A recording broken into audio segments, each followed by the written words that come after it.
Bonjour, merci au comité de l'Académie pour cette invitation. Donc on va parler des climato-sceptiques ou climato-dénialisme. Je vais utiliser ce terme de manière équivalente. Il faut savoir déjà combien il y en a dans la salle. Ceux qui ne croient pas au réchauffement climatique d'origine anthropique. Bon. Donc là, on va aller maintenant dans la vraie vie. Dans la vraie vie, les dernières études montrent qu'il y a en gros 37% de Français qui pensent que soit il n'y a pas de réchauffement climatique, soit il y a un réchauffement climatique, mais il n'est pas d'origine anthropique. Et l'anachronisme, c'est que ces 37% en fait est un chiffre qui a augmenté. Il était de 8% moins en 2021, il est passé à 37% en 2022. Donc on a une augmentation du nombre de la proportion de la population qui doute en fait du réchauffement climatique d'origine anthropique. Et on va aller voir maintenant sur les réseaux sociaux comment ça se passe et quelles sont les contributions notamment de ces espaces numériques à cela. Alors pour cela, je vais utiliser des données qui viennent d'une plateforme qu'on a montée à l'Institut des systèmes complexes de Paris-Île-de-France, qu'on appelait le Climatoscope, et qui, pendant 7 ans, a fait une veille sur le média social Twitter, où il y a beaucoup d'influenceurs, beaucoup de journalistes, beaucoup de politiques, beaucoup d'activistes, à l'époque. On va voir que ça a changé. Et on collectait entre 500 000 et 2 millions de tweets par semaine qui parlaient du réchauffement climatique. Et vous allez voir qu'à partir de ça, on peut commencer à travailler sur les rapports de force et comment les choses évoluent. Alors, je vais vous montrer rapidement une petite vidéo juste pour que vous ayez un peu une notion de comment ça se passe dans ces médias en ligne. Si on peut mettre la vidéo, s'il vous plaît. Donc là, on va voir vraiment les données brutes, c'est-à-dire que... bon, c'est pas celle-là, c'est pas grave, enfin, c'était celle-là, mais un peu décalée. Ici, vous allez voir donc une animation, c'est une reconstitution des données qu'on a collectées, où vous allez voir des points qui vont bouger. Chaque point est un compte Twitter. Et les petits filaments que vous voyez, ce sont les transmissions d'informations, donc les reposts entre comptes Twitter, donc quand quelqu'un transmet le message de quelqu'un d'autre vers ses abonnés. Et donc quand on regarde ça à l'échelle du Twitter francophone et anglophone, donc à l'échelle mondiale, on voit tout de suite se former deux grands groupes comme ça. Une pulsation ici, c'est à peu près une semaine. Et donc, en bas, vous avez les climato-dénialistes, avec beaucoup, par exemple, de pro-Trump.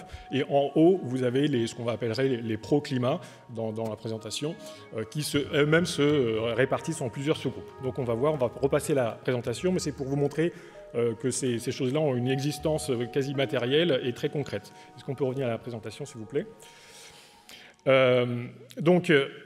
Très rapidement, pour montrer comment on analyse ça, on suit en fait un certain nombre de mots-clés sur Twitter. On peut suivre donc par exemple quand Greta Thunberg dit quelque chose, où ce message est reçu, et si la personne qui l'a reçu ici, et si la personne qui l'a reçu ici l'a transmise aux personnes qui suivaient cette deuxième personne. Et si on observe cela suffisamment longtemps, on commence à avoir des zones denses d'utilisateurs qui interagissent beaucoup entre eux, un petit peu comme dans une cour d'école où on reconnaît les amis parce qu'ils parlent souvent entre eux à la récré. Et après, en utilisant des outils statistiques et informatiques, on identifie ces groupes de comptes en disant bah là, vous avez une communauté qui pense à peu près pareil sur tel sujet, donc là, le réchauffement climatique ou la politique, etc. Et quand après on regarde sur une période donnée, ici on est en 2022, entre juillet et octobre, l'ensemble des échanges, et qu'on visualise ces échanges à partir de cette structuration en groupe, qui vont être ici les couleurs. J'ai vraiment du mal avec ce truc-là. On a différents types de couleurs ici, à droite et à gauche. On a les deux grands groupes, donc à droite les dénialistes et à gauche les pro-climat ou ceux qui adhèrent au constat GIEC. Donc là, on va se poser la question de en fait, comment ces communautés s'organisent et surtout comment c'est possible qu'un groupe si important que le groupe de droite, les dénialistes, arrive à se maintenir sur de nombreuses années et à être actif, alors même que les événements de plus en plus extrêmes démontrent clairement, et notamment aussi les résultats du GIEC, etc., qu'il n'y a plus aucun doute sur l'origine anthropique du réchauffement climatique. Alors, si on zoome par exemple juste sur la France et qu'on regarde le microcosme français sur Twitter, on a cette carte-là. Donc là, encore une fois, chaque petit point est un compte Twitter. Ça peut être l'un d'entre vous si vous avez Twitter. Les filaments, c'est les retweets. Et on voit apparaître des grandes catégories d'attitudes vis-à-vis du changement climatique.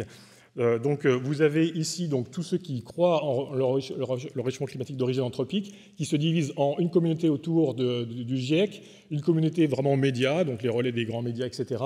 Et ici, une communauté qui défend vraiment la solution sobriété. Là, il y a le gouvernement qui fait sa communication un peu plus haut. Ici, vous avez les dénialistes. Et puis, entre les deux, vous avez une communauté qui est assez particulière et un peu spécifique à la France, qu'on a appelé les technosolutionnistes. Donc, c'est des personnes qui disent, effectivement, il y a un réchauffement climatique d'origine anthropique, mais c'est pas grave, on a le nucléaire, etc. Ça sert à rien de mettre l'accent sur la sobriété, arrêtez de nous embêter avec l'écologie punitive, etc., etc. Donc ça, c'est la structure en France. Et la question qu'on va se poser maintenant, c'est, indépendamment de ce qu'ils disent, on va s'intéresser aux dénialistes, indépendamment de ce qu'ils disent, quelle est la signature, en fait, de leur stratégie en ligne pour convaincre?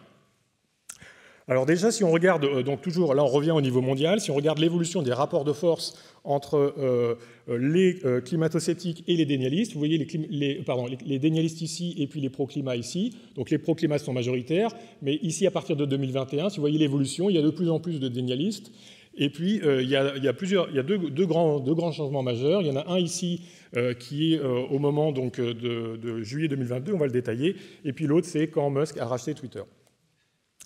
Et ce que l'on voit, c'est que, par exemple, un mois après que Musk ait racheté Twitter, il y a un effondrement de la participation des pro-climat sur Twitter. Ils sont partis pour différentes raisons qu'on pourra détailler si vous voulez dans la discussion. Ce qui fait que maintenant, sur ce réseau-là, X, eh bien, quand vous prenez un compte au hasard qui parle du climat, enfin en tout cas à l'époque de notre mesure, vous aviez une chance sur deux de tomber sur quelqu'un de dénialiste, alors qu'avant, c'était plutôt un petit peu comme dans les sondages d'opinion, 30% ou 25%. Donc là, on est rentré dans un cercle vicieux sur ce réseau social où il y a de moins en moins de défenseurs de la position du GIEC et des résultats des sciences du climat. Et donc, les personnes qui sont là parce qu'ils suivent un influenceur quelconque, médiatique ou politique, ont plus de chances de rencontrer le climato-scepticisme et d'être convaincus. Alors maintenant, si on regarde donc, les comportements des climato-sceptiques et qu'on regarde comment ils agissent donc, sur de longues périodes, on peut observer plusieurs caractéristiques. Donc, encore une fois, indépendamment de ce qu'ils disent, du statut vrai-faux de ce qu'ils disent. La première, c'est que c'est des comptes qui sont suractifs, donc ils publient beaucoup plus de tweets en moyenne par jour que les autres, et ils ont une très longue longévité, c'est-à-dire qu'ils sont là sur de très très longues périodes, alors qu'il y a souvent un turnover sur Twitter, en moyenne, ils sont là sur de plus longues périodes. Le deuxième, c'est qu'ils font preuve d'une multi-expertise inauthentique. Côté pro-climat, quand vous avez des problèmes sur les océans, les experts des océans se mettent à parler. Quand il y a des feux de bouche en Australie, c'est les experts des forêts qui se mettent à parler, etc. Côté climato-sceptique, eh bien, en gros, les gens parlent de tout le temps. Ils sont tout le temps en train de s'exprimer. Donc ça, c'est une structure d'expertise inauthentique. Ensuite, on a une incohérence du discours, c'est-à-dire que le même compte va pouvoir dire il n'y a pas de réchauffement climatique, il y en a mais c'est pas l'homme, c'est l'homme mais on n'y peut rien, ou au contraire même c'est bon pour les plumes parce que sans le CO2, on ne peut pas vivre. On voit aussi que c'est une communauté qui a un discours beaucoup plus toxique que les autres communautés numériques. Par toxicité, on entend des messages qui sont hostiles, qui comportent des insultes, des agressions, des discriminations, etc. Donc ça peut se quantifier maintenant de manière informatique avec une assez bonne précision, en tout cas suffisante au niveau où on regarde. Et on voit qu'en gros, il y a 3,5 fois plus de tweets toxiques côté dénialiste que dans les autres communautés. On voit aussi qu'il y a une planification de la désinformation. Donc typiquement, vous avez des choses, par exemple, tous les lundis, on va dire le CO2 c'est bon pour la planète et vous avez un pic d'activité avec plein de messages qui disent ça tous les lundis pendant 2 mois. Et après, bon là, donc ça, on voit une organisation comme ça. Et puis il y a aussi un recours au comportement automatisé, c'est-à-dire soit des robots, soit des Indiens ou des Chinois payés 1 centime le tweet. Beaucoup plus important dans la communauté dénialiste. Donc au niveau mondial, c'est plus 71%, en France, c'est plus 180%. Et vous voyez qu'ici, à partir de février 2022, ça c'est le nombre en orange, c'est le taux de robots détectés chez les dénialistes. Il y a une augmentation très significative et linéaire, donc qui montre une nouvelle stratégie aussi de désinformation qui utilise les robots. On pourra en parler, c'est assez efficace pour certains moments. Tout ça, c'est résumé dans cette étude là dont on a parlé. Donc là, on voit que, indépendamment de savoir si c'est vrai ou faux, parce que évidemment c'est faux ce qu'ils disent, mais il y a plein de débats où ils disent qui êtes-vous pour nous dire que c'est vrai ou faux. Là, on voit que structurellement, en fait, c'est une communauté qui a une intention de tromperie dans la manière dont elle communique. Alors, si on regarde d'où viennent les nouveaux climato-dénialistes, je dis nouveaux parce que quand on regarde par exemple en France, ce que l'on voyait, c'est que jusqu'à l'été 2022, nous on observe ça depuis 2016, la communauté était assez peu structurée. Il y avait quelques centaines de climato-dénialistes qui échangeaient un petit peu, alors qu'à partir de l'été 2022, il y a une espèce d'explosion de structuration des climato-dénialistes purs et durs, avec maintenant plusieurs milliers de comptes qui ont interagi très fortement ensemble. Et donc on a pu analyser d'où venaient ces nouveaux comptes qui s'ajoutent en fait aux tendances un peu classiques qui sont les soutiens des énergies fossiles, les soutiens politiques conservateurs, etc. Alors, juste pour avertir, je n'ai pas le temps là en 15 minutes de tout traiter, mais donc évidemment il y a plein d'intérêts de convergence, c'est toujours difficile de savoir qui est derrière tel compte, et donc il y a à la fois, donc, je viens de le dire, les industries fossiles, les conservateurs, mais par contre parfois il y a juste des comptes qui essaient de faire de l'argent en envoyant des gens sur des cagnottes pour telle et telle raison, et donc le réchauffement climatique est un thème comme un autre. Mais par exemple, ça c'est un influenceur typique de l'été 2022, ça c'est sa photo de profil, il a arrêté d'être actif quelques mois après notre étude, mais vous avez une photo anonyme, il se décrit comme Climate Science Researcher, entre parenthèses indépendant, et puis il est anonyme. Et il postait pendant tous les jours des dizaines de tweets, parfois très techniques, parfois de sens commun, sur le fait qu'il n'y avait pas de réchauffement climatique, les scientifiques du GIEC étaient biaisés, c'était des arnaqueurs, etc., qu'on voulait contrôler les populations avec ce nouveau thème, etc. Sauf que si on dézoome et on regarde sa sphère d'influence, donc les connexions à second degré sur Twitter, ce que l'on voit, c'est qu'en fait, ce compte-là est un passeur entre, ici, la communauté d'idéalistes françaises qui, comme on le verra, est composé beaucoup de militants de très très conservateurs, voire extrême droite, et à droite, une communauté un peu équivalente côté États-Unis. Et donc vous avez des comptes comme ça qui font le passage entre deux sphères informationnelles au niveau mondial, et parfois même traduisent des contenus. Autre chose intéressante, si on regarde l'historique de ce compte-là, donc ce compte-là, je rappelle, il était influent à l'été 2022, donc ici, été 2022, et en fait, avant juin 2022, il ne parlait quasiment pas du climat, voire jamais. Avant, si on regarde ce qu'il disait avant, en fait, il parlait surtout des vaccins, et il avait des profils, il disait que les vaccins étaient dangereux, etc. Il avait aussi un profil sur VK. Pendant un petit moment ici, il s'est mis à relayer la propagande russe assez discrètement, à faible bruit, mais c'était quand même de dire qu'il fallait dénazifier, qu'il y avait des biolabs, etc. Et puis à partir de juin-juillet 2022, il est full speed sur le climat. Il a reconstruit sa page de profil parce qu'avant, il se décrivait comme biostatisticien et après, il s'est décrit comme expert indépendant du climat. Donc ça, c'est un profil assez classique, c'est-à-dire qu'on a aussi les observatoires sur la pandémie. Donc ici, vous avez la cartographie des échanges au niveau mondial sur la pandémie de Covid-19. Et si, par exemple, on regarde les comptes qui sont communs aux espaces climat et aux espaces pandémie, eh bien, on peut comparer donc ici ceux qui étaient là à l'été 2022 et ceux qui étaient là, par exemple, en 2021. Donc, il y a des comptes qui sont encore actifs sur ces périodes-là. Et si on regarde l'intersection, eh bien, vous voyez que les climatodénialistes se projettent sur les antivax et les pro-climat se projettent sur ceux qui relayaient l'information Covid classique. Mais ce qui est assez étonnant, c'est que si on prolonge le côté ici antivax là, sur les différents pays, eh bien, on voit qu'en fait, cette projection est la même chez les différents pays. C'est-à-dire qu'en Italie, c'est aussi les antivax sont majoritairement dénialistes, les pro-vax ou ceux qui relayaient l'information fiable sur le vaccin sont du côté plutôt pro-climat, etc. Et on a la même chose aux États-Unis, au Canada, etc., etc. Donc on a un espèce de phénomène mondial. Et si on regarde au niveau politique, maintenant je retourne en France, on a aussi un observatoire de la politique en France, ça c'est une carte de la politique en France, ça c'est une carte du climat, et on projette les communautés politiques sur les attitudes vis-à-vis du changement climatique.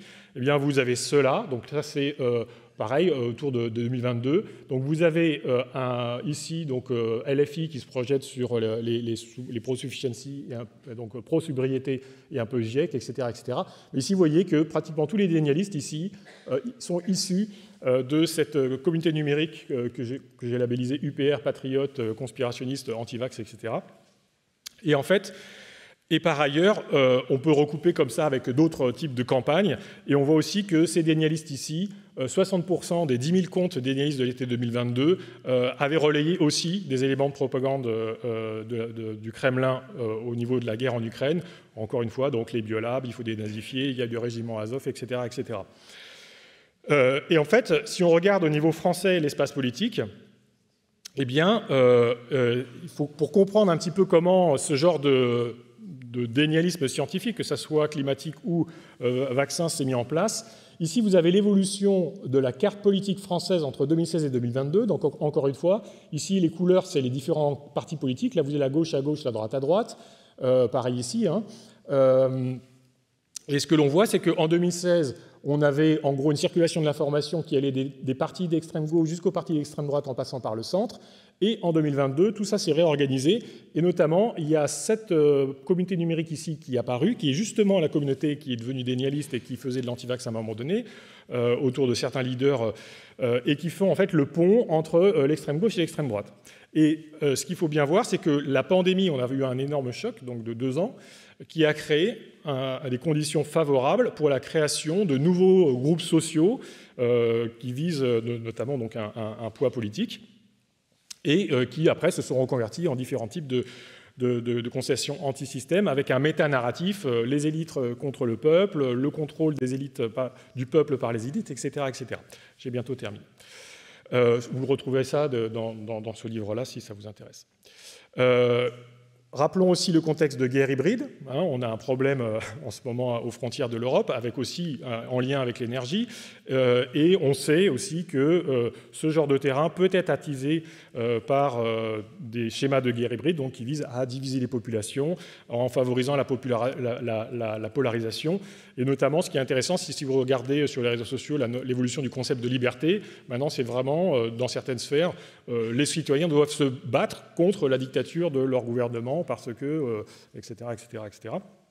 Et donc, il faut bien comprendre que les réseaux sociaux, là on est sur Twitter, mais a priori ça se généralise à d'autres réseaux sociaux, sont un terrain favorable pour certains États pour semer la division sur des questions centrales de société, comme le réchauffement climatique. Donc il y a la conjecture, c'est que si ce n'est pas déjà investi, ça le sera bientôt, mais a priori ça l'est déjà. Mais ce n'est pas à nous d'apporter les preuves, on n'est pas des agences de renseignement. Voilà. Juste pour comprendre un petit peu et pour conclure, pourquoi ces environnements numériques favorisent ce genre de communauté, la constitution de ce genre de communauté. On a pu mesurer, donc là encore sur Twitter, tout simplement parce que c'est un média qui est facile d'accès, on a montré en fait que la conception même de ces plateformes, qui quand même véhiculent l'échange d'informations entre des milliards d'individus, Facebook c'est quasiment 3 milliards d'individus, donc la conception même de ces plateformes, l'algorithmique, qui oriente les messages des personnes auxquelles vous vous abonnez dans votre fil d'actualité, qui est ce que vous consultez en majorité. Donc cette conception donne un bonus au contenu toxique. Ce que l'on a pu montrer, vraiment ça c'est une mesure, c'est que entre ce que vous voyez sur votre fil d'actualité Twitter et ce que produisent les personnes auxquelles vous vous êtes abonné, il y a un surenrichissement de 49% en contenu toxique. Donc ça veut dire que les personnes qui produisent les contenus toxiques sont plus diffusées, que les contenus toxiques sont même plus diffusés, et donc ça donne un avantage à tous ceux qui se comportent de manière toxique, notamment les climato-sceptiques. On montre aussi que ça concentre, donc ça c'est un résultat théorique, mais calibré sur des données réelles, on montre aussi que ça concentre le pouvoir sur ces réseaux-là entre les mains des personnes toxiques, c'est-à-dire qu'évidemment, si vous diffusez des contenus haineux, polémiques, etc., vous êtes plus diffusé du fait de la conception de la plateforme, donc vous recevez plus de connexions, plus de nouveaux abonnements, etc., et à la fin, vous vous retrouvez au centre du réseau. Donc ça, c'est un vrai problème, parce que ce n'est pas seulement une histoire de réseau social, c'est qu'après, tout s'adapte. C'est-à-dire que les médias vont s'adapter parce qu'ils savent que leurs posts vont être relayés sur les médias sociaux. Les politiques savent qu'ils sont filmés en assemblée et qu'il va y avoir 30 secondes qui vont être prises pour aller sur les réseaux sociaux. Et donc, s'ils ne sont pas clash, ça ne va pas diffuser, etc. Et donc, il y a un effet cascade sur l'ensemble de la société. Voilà, donc juste pour conclure, ce qu'on a montré, c'est qu'il y a un regain de climato-scepticisme depuis l'été 2022 en ligne, qui est parallèle à celui qui est hors ligne, sauf qu'en ligne c'est beaucoup plus fort et il y a de fortes soupçons de manipulation intentionnelle. On peut montrer qu'une grosse partie de ce dénialisme est opportuniste et trompeur, sans même regarder savoir si c'est faux, mais juste en montrant la manière dont ça se fait. Et il faut avoir conscience que les infrastructures qu'on utilise aujourd'hui, qui ont une pénétration de 80% dans la société française par exemple, sont biaisées pour favoriser ce genre de comportement. Pas parce qu'elles le veulent, mais juste parce qu'en fait, elles maximisent des métriques économiques d'engagement et qu'en effet secondaire, ça a effet de maximiser ce genre de comportement. Et juste à droite, là c'est une des premières cartes qu'on vient de sortir on a analysé un autre espace, qui est l'espace Mastodon, qui est un autre réseau social, mais plus libre, plus décentralisé, sans recommandation. Et en fait, sur Mastodon, vous n'avez juste pas de climato-sceptiques. En tout cas, on a analysé 25 millions de messages. Je n'ai pas réussi à en trouver quasiment un seul. Donc, c'est juste pour avoir conscience que les réseaux sociaux qu'on va investir vont avoir un impact, en fait, sur les idéologies qui vont s'y développer, comment les liens sociaux vont se former, etc., etc. Et donc, il est peut-être temps maintenant de réfléchir à comment on organise l'espace social numérique au niveau d'un pays et pas juste le déléguer à des entreprises qui vont juste maximiser leurs gains. Voilà.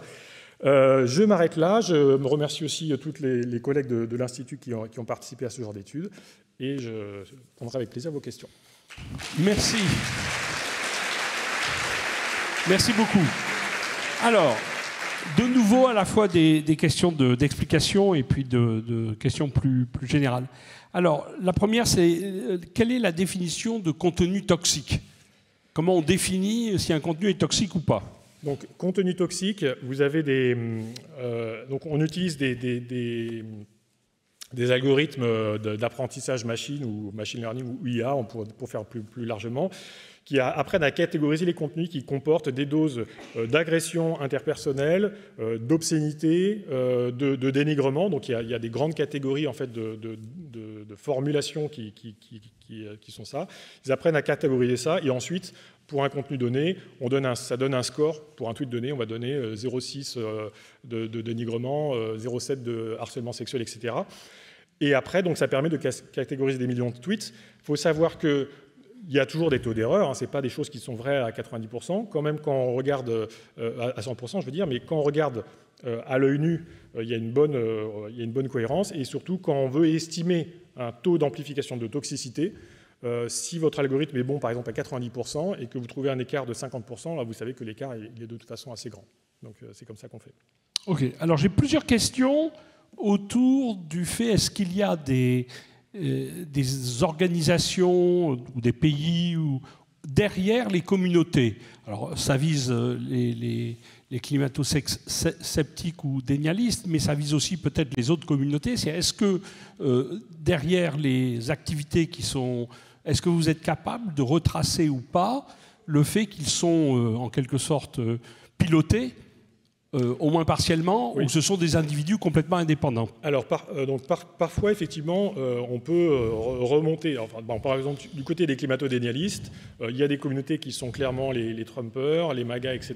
Il y a des communautés qui sont des sortes d'experts influenceurs, mais dont certains sont notoirement affiliés, par exemple, au Heartland Institute, qui est un think tank climato-sceptique. Un Junk Science, qui est un des plus gros influenceurs de ce sous-ensemble, travaille avec le Heartland Institute. Donc ça, c'est des choses où on peut remonter, où on connaît. Après, il y a tout un ensemble de choses qui sont plus difficiles à quantifier, mais dont on sait qu'ils existent d'une manière ou d'une autre. Donc on sait par exemple que la Russie a une agence qui s'appelle Agence de recherche Internet, qui emploie des trolls, des centaines de trolls 24 heures sur 24, qui vient pour déployer et intervenir sur les territoires numériques pour semer la division. Alors, le Sénat américain a mené une enquête et montré qu'ils étaient intervenus, par exemple, en 2016 dans l'élection de Trump, et s'il ne serait pas étonnant, en fait, qu'ils interviennent, enfin, on sait qu'ils interviennent en France, mais qu'ils interviennent sur le sujet du réchauffement climatique. Donc, voilà, il y a ces deux types d'acteurs. Il y en a qui agissent un peu sous couvert, mais dont on sait qu'ils existent, et d'autres, c'est assez clair à qui ils appartiennent. Et on sait par ailleurs, par exemple, il y a eu une faillite d'une grande entreprise de charbon il y a quelques mois. On a retrouvé, du coup, ils ont été obligés de publier leurs comptes et on a vu qu'ils avaient financé à hauteur de 300 000 $ des influenceurs sur le web. Une question autour de l'impact. Est-ce qu'on est capable d'évaluer le nombre de personnes qui sont, entre guillemets, influencées par les communautés, ou c'est simplement, finalement, l'expansion ou la décroissance des communautés? Et est-ce qu'on est capable de dire si effectivement des gens changent d'avis à la lecture des tweets, dans le cas présent, postés par une communauté?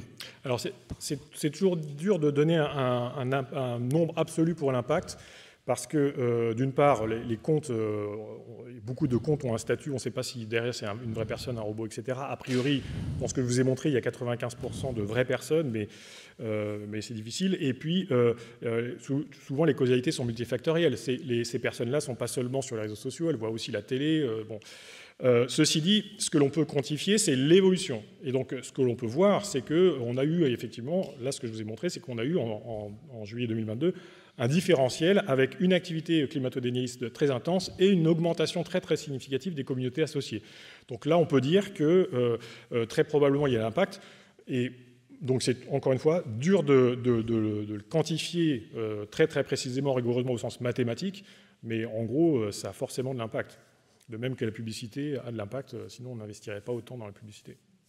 Ok, une dernière question.